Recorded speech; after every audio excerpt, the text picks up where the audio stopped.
नमस्कार, सुबह के 10 बज चुके हैं। आप देख रहे हैं 10 कदम। मैं हूं आपके साथ दीपाली। शुरुआत बड़ी खबर के साथ करते हैं। लखनऊ से आज की बड़ी खबर है। बजट सत्र से पहले सपा विधायकों का धरना जारी है। चौधरी चरण सिंह की प्रतिमा पर धरना प्रदर्शन कर रहे हैं। कार्यवाही से पहले धरना दे रहे हैं सपा विधायक। धरने के बाद सदन की कार्यवाही में शामिल होंगे, लेकिन उससे पहले धरना प्रदर्शन करते हुए नजर आ रहे हैं। और चौधरी चरण सिंह की प्रतिमा पर यह धरना इस वक्त जारी है। हाथों में तख्तियां लेकर अपने मुद्दों को लेकर ये धरना दे रहे हैं। सीधे रुख करते हैं। मयूर लगातार वहां से तस्वीरें और जो सपा के विधायक हैं उनसे बातचीत कर रहे हैं। मयूर, क्या तस्वीरें? और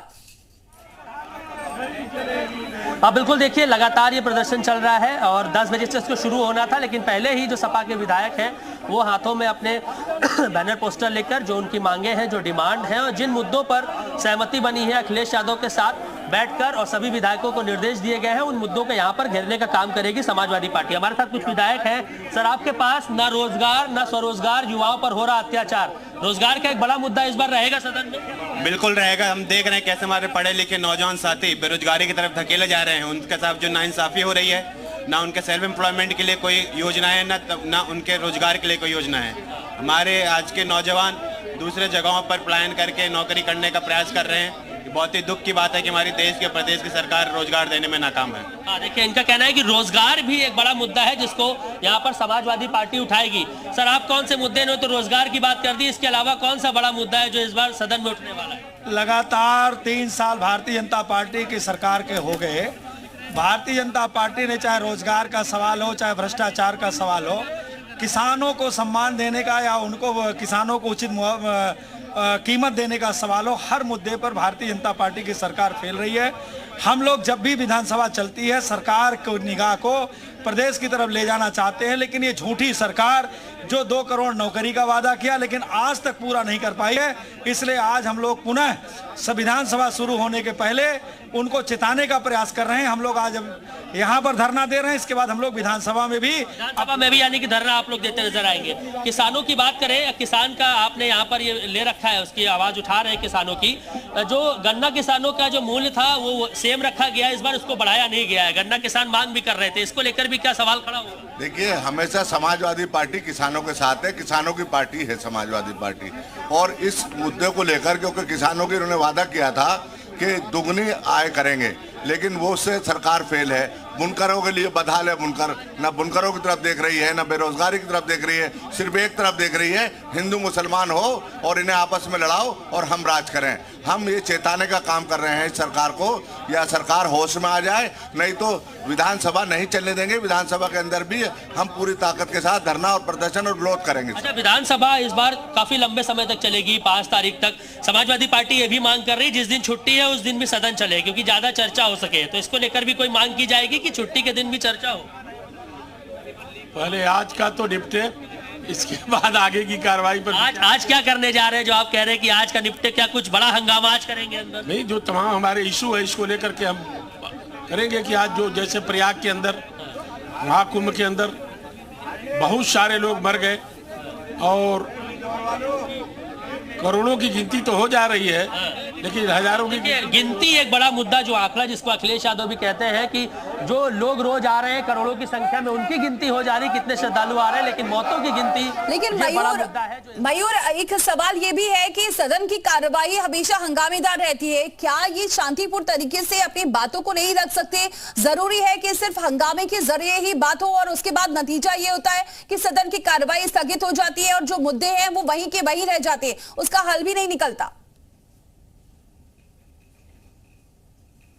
सवाल है, क्योंकि कल जो बैठक हुई थी, सर्वदलीय बैठक हुई है, उसमें सतीश महाना ने भी सबसे यही आग्रह किया, मुख्यमंत्री योगी आदित्यनाथ ने भी सबसे यही बात कही कि शांतिपूर्वक अपनी बातों को रखें, जनता के हित में बातें हो। जितनी ज्यादा चर्चा होगी उतनी ज्यादा जो इश्यूज है उनके निष्कर्ष निकलेंगे।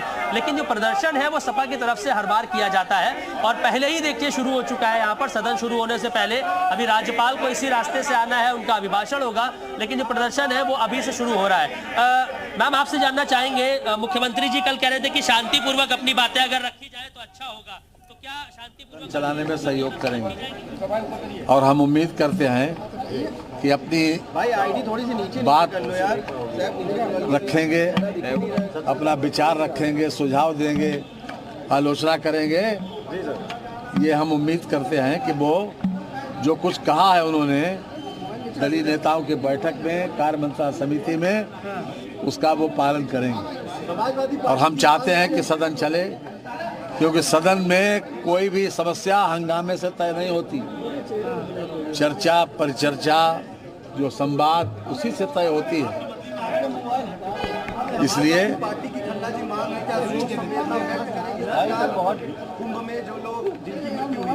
देखिए,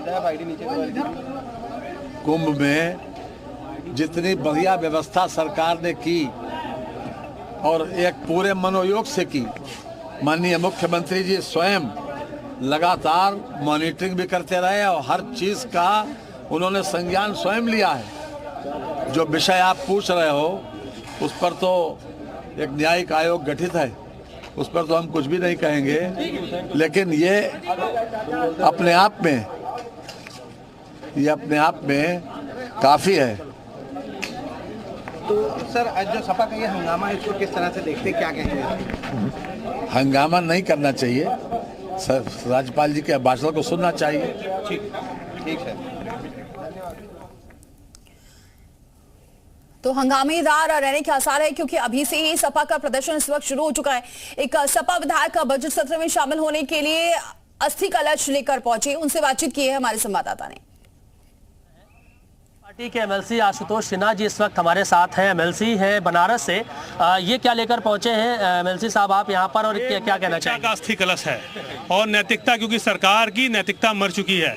अब लगातार हम आपको बताने चाहते हैं कि जिस तरह से सरकार की नैतिकता मर चुकी है, उसका अस्थि कलश ये है। कुंभ का बड़ा बात इन्होंने किया, लेकिन कुंभ में इतने लोगों की जान चली गई, सरकार आज तक आंकड़ा नहीं दे रही है। जिस तरह से आज हम आपको बताना चाहते हैं, लोकतंत्र लूटा गया। उपचुनावों में लोकतंत्र को लूटने का काम किया। ये साबित होता है कि सरकार की नैतिकता मर चुकी है और इस सरकार की नैतिकता का अस्थि कलश लेकर आए हैं लोकतंत्र के मंदिर में विसर्जित करने के लिए। लोकतंत्र के मंदिर में विसर्जित करने के लिए नैतिकता का अस्थि कलश लेकर यहाँ पर पहुंचे हैं समाजवादी पार्टी के एमएलसी हैं, और इनका कहना है कि जो भी चीज़ें सारी हुई और उसको लेकर अब विरोध प्रदर्शन समाजवादी पार्टी यहाँ पर करती हुई नजर आएगी और अपने अपने तरीके से यहाँ पर विरोध करेगी समाजवादी पार्टी। एमएलसी हैं सपा के बनारस से, आज वो नैतिकता का अस्थि कलश लेकर यहाँ पर पहुंचे हैं के साथ। चलिए सीधे रुक करते हैं। मयूर लगातार तस्वीरें हम तक पहुंचा रहे हैं। मयूर, अभी ये कब तक प्रदर्शन चलने वाला है?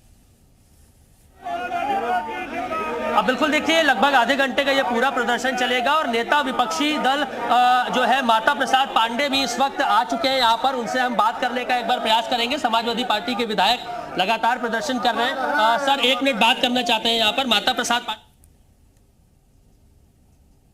ये बजट सत्र है। बजट सत्र एक पूरे वित्तीय वर्ष के लेखा जोखा प्रस्तुत करता है। आगे क्या योजनाएं होनी चाहिए, सरकार किस प्रकार से विकास काम करेगी, कौन से मद में क्या पैसा खर्चा होगा, बजट के ऊपर सब लोग बोले। और मैंने इस बात का आश्वासन दिया है और सबको आश्वस्त किया है कि सबको बोलने का पूरा अवसर दिया जाएगा, अपनी बात कहें। सबका अपना अपना एजेंडा है, अपनी अपनी नीतियां हैं, लेकिन लक्ष्य सबका है कि जनता के हित का। तो जनता के हित में जो भी बात कर सकते हैं करें। समाजवादी पार्टी लगातार प्रदर्शन करने लगा है, अभी से शुरुआत कर दी है। देखिए, शोक संवेदना, जिस समय दुर्भाग्य से एक दुर्घटना हुई, अगर किसी भी एक भी व्यक्ति हताहत होता है तो हम सब लोगों के लिए कष्ट की बात है। तो जिस दिन वो घटना हुई थी उस दिन देश के यशस्वी प्रधानमंत्री जी ने शोक संवेदना की। तो कैसे कोई पॉलिटिकल शोक संवेदना चाहिए कि असली शोक संवेदना चाहिए? वो तो हुई। माननीय प्रधानमंत्री जी ने भी कहा, माननीय मुख्यमंत्री जी ने भी कहा, इस देश के आदरणीय राष्ट्रपति जी ने भी कहा, सबने शोक किया उनके लिए। उनके लिए कौन व्यक्ति हो सकता है जिसके मन में दुख ना हो? प्रदर्शन करने लगा है अभी से। अब विपक्ष का अपना एजेंडा है, वो प्रदर्शन कर रहे हैं, वो करें, मैं उसको रोक नहीं सकता।